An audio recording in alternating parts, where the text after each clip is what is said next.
ಎಲ್ರಿಗೂ ನಮಸ್ಕಾರ. ನಾನು ಸುಪ್ರಿಯಾ ರಾಘವೇಂದ್ರ ಜೋಶಿ. ಇವತ್ತಿನ ಈ ವಿಡಿಯೋದಲ್ಲಿ ನಾವು ದೃಷ್ಟಿ ಬದಲಾದರೆ ಸೃಷ್ಟಿ ಬದಲಾದೀತು ಅನ್ನೋ ಹಾಗೆ ನಕಾರಾತ್ಮಕ ಚಿಂತನೆಯಿಂದ ಸಕಾರಾತ್ಮಕ ಚಿಂತನೆಯೆಡೆಗೆ ಯಾವ ರೀತಿಯಾಗಿ ನಾವು ಹೋಗೋದು ಅನ್ನೋದಕ್ಕೆ ಇಲ್ಲೊಂದು ಉದಾಹರಣೆ ಇದೆ, ನೋಡ್ಕೊಂಡು ಬರೋಣ ಬನ್ನಿ. ಒಬ್ಬ ಶ್ರೀಮಂತ ವ್ಯಕ್ತಿ ಇರ್ತಾನಂತೆ. ಆ ವ್ಯಕ್ತಿ ಹತ್ರ ಕಾರು ಬಂಗ್ಲೆ ಎಲ್ಲ ಇರುತ್ತೆ. ಆ ವ್ಯಕ್ತಿ ಆಫೀಸ್ಗೆ ಹೋಗ್ಬೇಕಾದ್ರೂ ಸಹ ಕಾರನ್ನು ಯೂಸ್ ಮಾಡ್ತಾ ಇರ್ತಾನೆ, ಮನೆಗೆ ಬರಬೇಕಾದ್ರೂ ಸಹ ಕಾರನ್ನು ಯೂಸ್ ಮಾಡ್ತಾ ಇರ್ತಾನಂತೆ.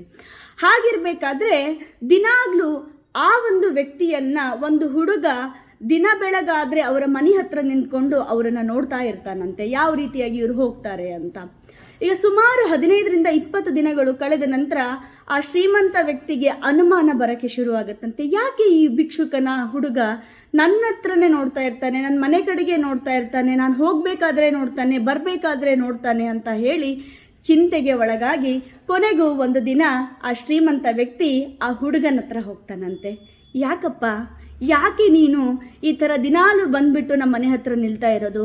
ನಿನಗೇನಾದರೂ ದುಡ್ಡು ಬೇಕಾಗಿತ್ತಾ ಅಂತ ಕೇಳ್ತಾನಂತೆ. ನಗ್ನಗ್ತಾ ಹುಡುಗ ಇಲ್ಲ ಸರ್ ಅಂತ ಹೇಳ್ತಾನಂತೆ.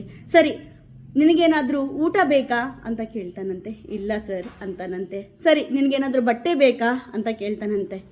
ಇಲ್ಲ ಸರ್ ಅಂತ ಕಾರಿನ ಕಡೆಗೆ ನೋಡ್ತಾ ನಿಲ್ತಾನಂತೆ.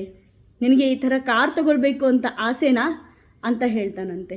ಇಲ್ಲ ಸರ್ ಅಂತ ಹುಡುಗ ಹೇಳ್ತಾನಂತೆ. ಕೊನೆಗೂ ಈ ಕಾರಿನ ಬಗ್ಗೆ ನಿನಗೆ ತಿಳ್ಕೊಳ್ಳೋಕ್ಕೆ ಕುತೂಹಲನೇನಪ್ಪ ಅಂತ ಕೇಳ್ತಾನಂತೆ ಶ್ರೀಮಂತ ವ್ಯಕ್ತಿ ಹುಡುಗನಿಗೆ. ಹೌದು ಸರ್ ಅಂತ ಹೇಳ್ತಾನಂತೆ. ಆವಾಗ ಆ ವ್ಯಕ್ತಿ ಹೇಳ್ತಾನಂತೆ, ನೋಡಪ್ಪ, ಈ ಕಾರು ನಾನು ಖರೀದಿ ಮಾಡಿದ್ದಲ್ಲ, ಇದು ನನಗೆ ನನ್ನ ಅಣ್ಣ ಗಿಫ್ಟ್ ಕೊಟ್ಟಿರೋದು ಅಂತ ಹೇಳ್ತಾನಂತೆ. ಆವಾಗ ನಾವಾಗಿದ್ದರೆ ಏನು ಚಿಂತೆ ಮಾಡ್ತಾ ಇದ್ದೆ ಅಂತಂದರೆ, ಅಯ್ಯೋ ನನಗೂ ಆ ಥರದಾದ ಒಂದು ಅಣ್ಣ ಇರಬಾರ್ದಾ ಕಾರ್ ಗಿಫ್ಟ್ ಕೊಡ್ತಕ್ಕಂಥ ಅಂತ ಚಿಂತೆ ಮಾಡ್ತಾ ಇದ್ವಿ. ಆಗ ಆ ಹುಡುಗ, ನೀನು ಇದೇ ಥರ ಅಣ್ಣ ಬೇಕಾ ಅಂತ ಕೇಳ್ತಾನಂತೆ ಶ್ರೀಮಂತ ವ್ಯಕ್ತಿ ಆ ಹುಡುಗನಿಗೆ. ಆ ಹುಡುಗ ನಗನಗುತ್ತಾ ಉತ್ತರ ಕೊಡ್ತಾನಂತೆ. ಇಲ್ಲ ಸರ್, ನಾನು ನನ್ನ ತಮ್ಮನಿಗೆ ಈ ಥರದಾದಂತಹ ಒಂದು ಉಡುಗೊರೆಯನ್ನು ಕೊಡಬೇಕು ಅಂತ ಬಯಸ್ತೇನೆ ಅಂತ ಹೇಳ್ತಾನಂತೆ. ನೋಡಿ ಎಷ್ಟೊಂದು ವಿಪರ್ಯಾಸ ಅಲ್ವಾ?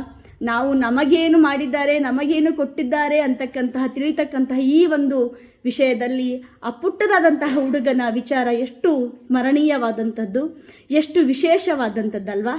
ಈ ಥರದ ವಿಷಯಗಳು ನಿಮಗೆ ಮತ್ತಷ್ಟು ಬೇಕಾದಲ್ಲಿ ಸಬ್ಸ್ಕ್ರೈಬ್ ಮಾಡಿ, ಬೆಲ್ ಐಕಾನ್ನ ಒತ್ತೋದನ್ನು ಮರಿಬೇಡಿ. ನಮಸ್ಕಾರ. ಮತ್ತಷ್ಟು ವಿಡಿಯೋಗಳೊಂದಿಗೆ ನಿಮ್ಮ ಮುಂದೆ ಬರ್ತೇನೆ.